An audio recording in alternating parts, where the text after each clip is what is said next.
All right, how's it going, everyone? Welcome to another episode of Forward Thinking Founders, where we talk to founders about their companies, their visions for the future, and how the two collide. Today, I'm very excited to be talking to Joris Delanoue, who's one of the co-founders of Fairmint. Welcome to the show. How's it going? Great. I'm excited to be here with you, Matt. Thank you for welcoming Fairmint.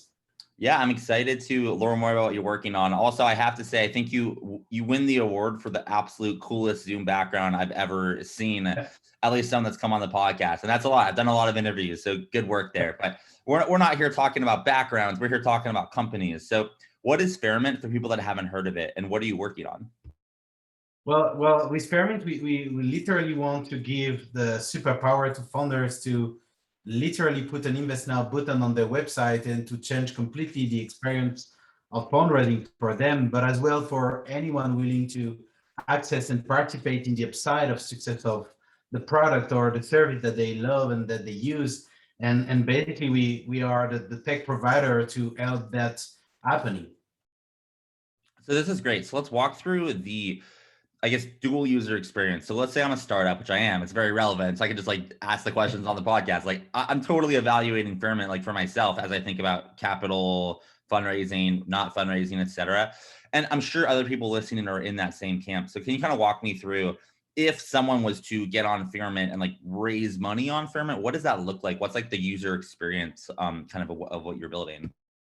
Well, pretty simple. Like as I said, having an invest now button on your website is obviously the highest part of the iceberg. And under the hood, what happens is that basically the companies will be able to say, okay, I carve out a fraction of my equity, and this fraction will be used to back an offering.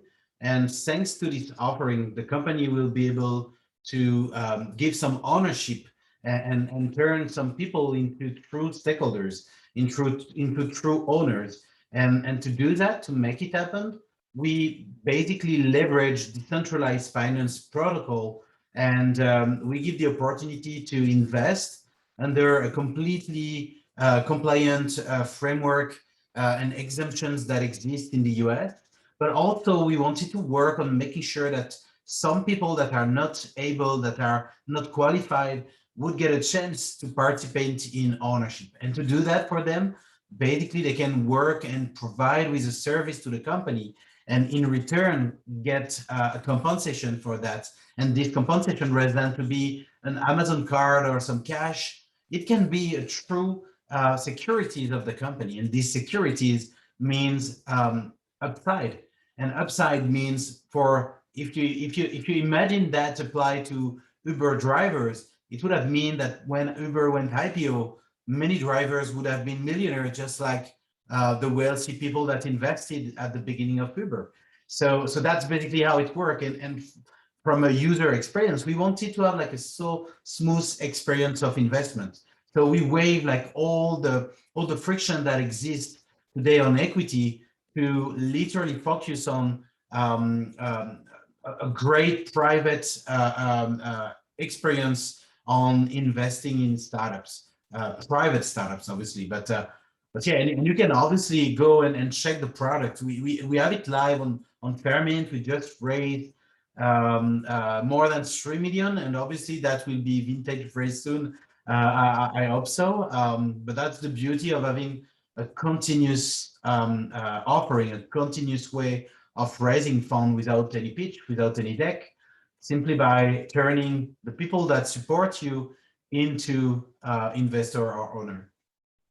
So a few more questions on this front, then we'll get into the origin story. So what types of companies can list on Fairmint, and even maybe in the future or just in general, like any type of company? Can it be someone with an idea? Do they need to have like $1 million or $2 million in ARR? Like, how do you think about who to list, or who to kind of list themselves, I guess, and then I guess who's eligible for something like this and raising money from kind of their customers and kind of their fans? Well, I think the main answer here is we wanted to build a fintech for founders by founders, and for that it had to match with the entire life cycle of a company. And today what we see is that the mechanics of rounds of fundraising is kind of broken. It doesn't fit with the true stage of the company itself. So what we did is a continuous offering so that any company from start, from a Stripe Atlas or a Clerky incorporation, would be able to check the box are requesting for a CAFE offering, and CAFE stands for the Continuous Agreement for Future Equity. And we could imagine that from the day of incorporation, you could carve out 10% of your equity to turn all your stakeholders into owner. So there is not really the perfect stage. Obviously, every company will then monitor and manage its own offering depending on their business milestone, on their preparation for an IPO, for example, to make sure that even the customer would get access to what's traditionally reserved to insiders, like the pre-IPO stage.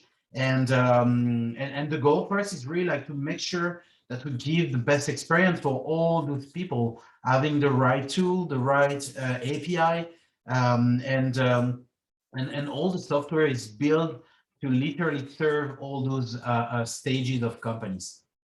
So walk me through a little bit about why did you decide to start this? This is a huge innovation. Obviously, we both know this is a huge deal. But like, why did you decide to build this? What's the origin story? Well, actually, the story is pretty long because, Thibaut, my co-founder, and I, we both are entrepreneurs since more than 15 years now. And we both had two different paths. Thibaut went through the VC path with money to fuel his growth, when on my end, I went through a revenue path with debt and factoring at banks. But one of the key points probably over the last 15 years was also that I was also trying to solve one of the issues that I had in 2006-7 when my first company that we grew up to 500 employees in less than 3 years. We wanted to to let more people participate in the upside of success, like making sure that not only the few shareholder that we were would get access to this upside. And actually, we failed at making all our employees, partners, contractors to be onboarded in this upside. And in 2017, after I sold my second business and I was free from earnout, I decided to join the Singularity University at that time and to focus on what could be a stakeholder capitalism as a true moonshot project. And the goal was like literally making sure that more liquidity would happen to angels like I was, plus more people would access to cap tables of companies where the upside is currently reserved to institutionals or angels with network. And at the same time, Thibaut was working on crypto primitive to reinvent capital formation, publishing a white paper called Continuous Organization. And all the crypto primitive were basically the best way to enter in the blockchain world, to turn what we consider today as a layer of friction, the layer of equity, into the layer 2 of equity that we call the future equity. And basically that's what we enable with our technology today, relying on a strong legal backend, on a clear legal template called the Continuous Agreement for Future Equity, the CAFE, but also on making sure that we would bridge Web3 with Web2 type of experience for the end users. And that's basically the entire story behind Fairmint. I could talk hours about stakeholder capitalism because when you imagine it and dream of that since so many years, starting to see this as a true social movement, reinforced by what's happening today with crypto, and probably that's one of the major revolution. We couldn't be more proud, Thibaut and I, of what's happening today, and seeing it working, having VCs, angels, customers, users being turned into owner of Fairmint, but also owner in companies that are launching their own offering, is probably one of the greatest achievement that we could get.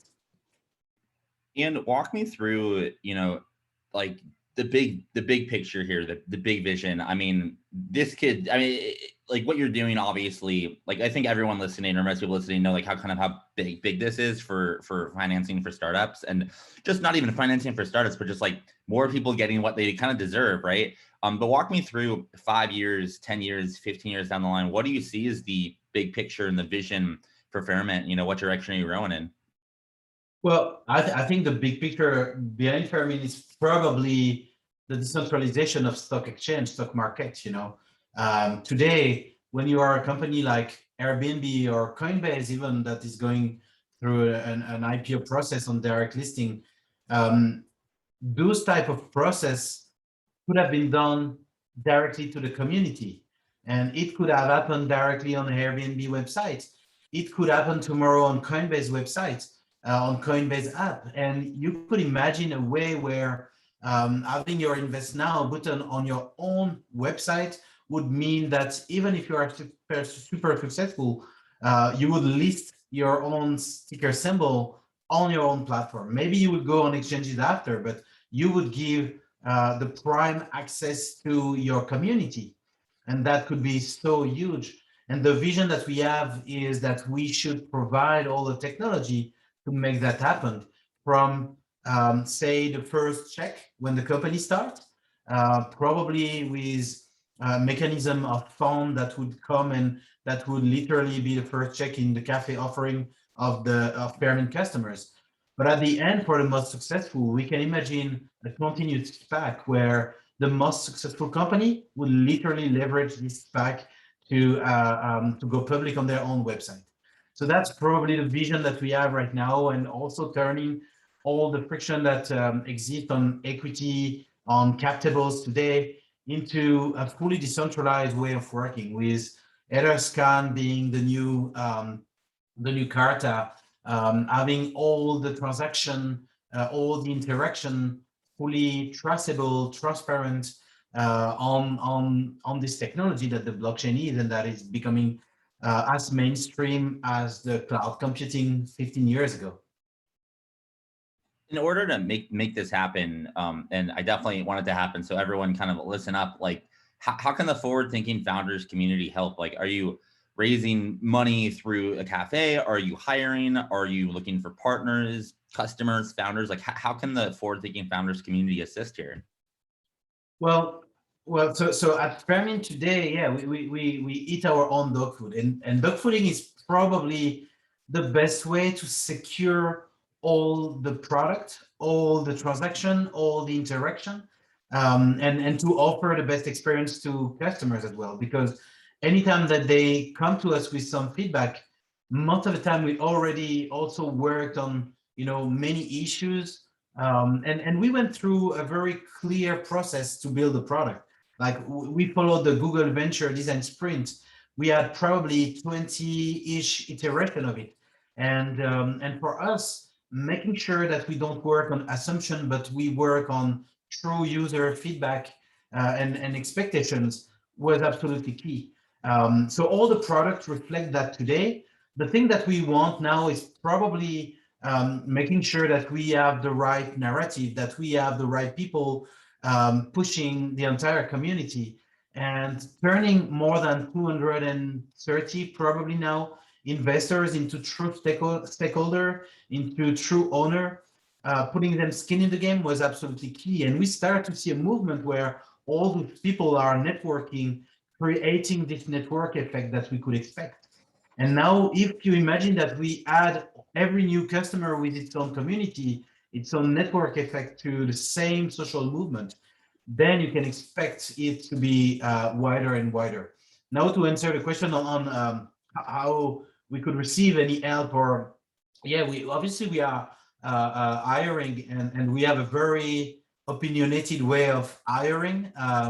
In our DNA, we are a fully decentralized and distributed team working on many time zones. Everything is written. Everyone is acting as a true owner of his own backlog, and everyone is trusting everyone in the team. That's a great company culture that we've been building since 2.5 years with all those people, and we love testing. Our motto on recruitment is mostly don't look for us, we will find you. So that's a great way of saying that if we see a talent or if we look for someone, we will define exactly who we want, profile the person, and hunt until the end. And finally, on the investment flow, I think that right now what we receive from the community is huge. Like we start to have great validation from VCs investing directly on the cafe offering of Fairmint, proving that it's not just an alternative way of getting financing, but it's a true mechanics that will help any company to turn literally their community into a very big asset. We start to have VCs considering that this is the ease of 3.0, that we are the decentralized Caritas. So all those vision are obviously great. Anyone willing to help on that, making sure that it's getting wider and wider will be welcome for sure. And then if someone, for my last question, if someone wants to learn more about what you're working on, and get involved in any capacity, how can they find you online? Do you have a website? Do you have social media? Do you have an email address? How can someone get in touch? Yeah, so right now, obviously, you can go on our website, fairmint.co. You can even go on invest.fairmint.co to see entirely the product, how it works, and the type of funding portal that any company can get. You can easily add a widget with all the private offering that you can run on your website. And then for the social network, you can contact us super easily on Twitter, on Telegram, at Fairmint CEO on Twitter, on Telegram at Joris_DLN. That would be a pleasure to discuss. And if you have any question, like literally you can go and ping us on the website. Like you have all the tools there to either fill a form to get access to the early beta of the company. You can also get in touch with our intercom support team at any time. Great. Well, thank you so much for coming on the podcast. I'm very excited about what you're building, and I'm looking forward to watching it fly. Thanks for coming on, and best of luck building it out. Thank you very much, Matt. That was a pleasure.